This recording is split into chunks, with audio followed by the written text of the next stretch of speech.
The Vanishing Path. Mystery of Black Hollow Woods. Panic set in as the trio realized they were lost. Peter tried to navigate with his compass, but the needle spun wildly. Margaret suggested returning to the clearing, but the altar and stones were gone, as though they had never existed.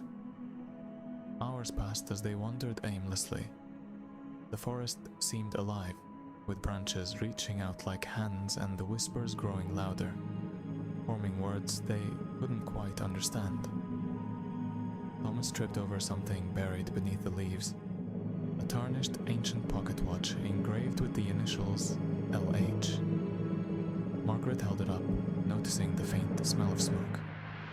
Peter recalled hearing about Leonard Harris, a man who vanished in Black Hollow Woods over a century ago.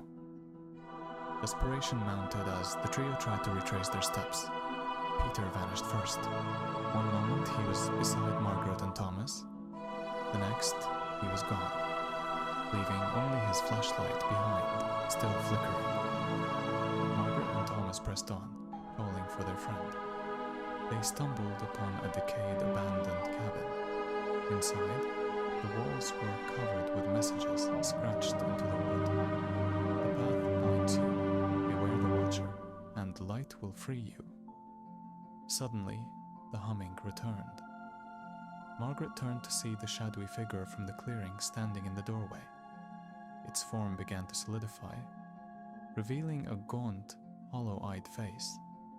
It reached out a skeletal hand, but before it could touch them, the first rays of dawn broke through the canopy, and the figure vanished with a blood-curdling scream.